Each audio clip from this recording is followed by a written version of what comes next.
Brentford 0 Man City 1, Phil Foden's early strike moves champions 8 points clear at top of Premier League. They could have at least waited until the new year before wrapping up the title. A 10th successive Premier League win for Manchester City, albeit hard-fought, was probably less of a surprise than Liverpool's loss at Leicester 24 hours earlier. While Pep Guardiola's team moved 8 points clear at the top, courtesy of Chelsea's draw against Brighton, City's lead could be extended to 11 points by early Saturday lunchtime. There will be plenty of football to look forward to throughout 2022, but certainly at this stage, a thrilling scrap at the top for the championship will not be one of them. It was not vintage City as they got caught up in the seemingly long grass of Brentford's pitch. For all their possession, and there was certainly a lot of it, they did not threaten as much as you would expect.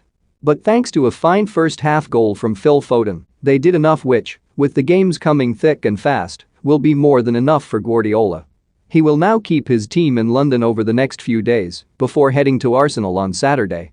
During this time, you would expect that both Foden and Jack Grealish will resist the temptation of nipping out into Soho for some nightlife action.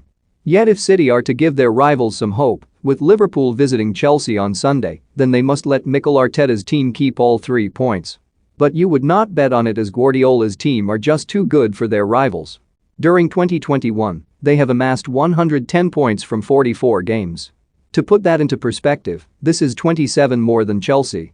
City certainly did not have everything their own way against a Brentford team who were missing 11 players due to injuries and COVID-19 issues, but still fought bloody hard.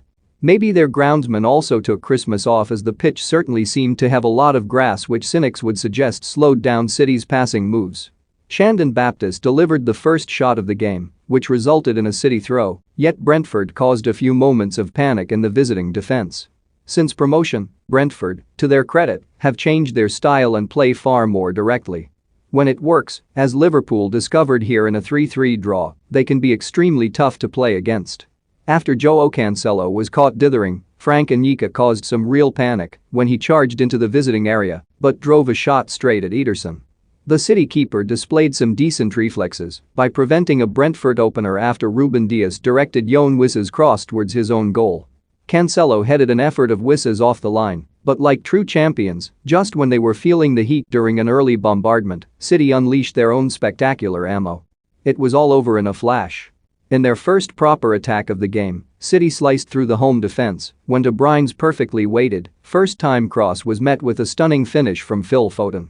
The England international, although just 6 yards out, made this effort look far easier than it actually was, but he displayed some remarkable technique to execute the volley when many others would have made a complete mess of the effort.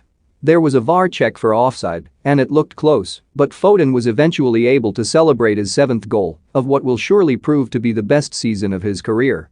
The game got a bit spiky as Tony fell to the floor clutching his foot after Fernandinho stood on his opponent's toes after the whistle.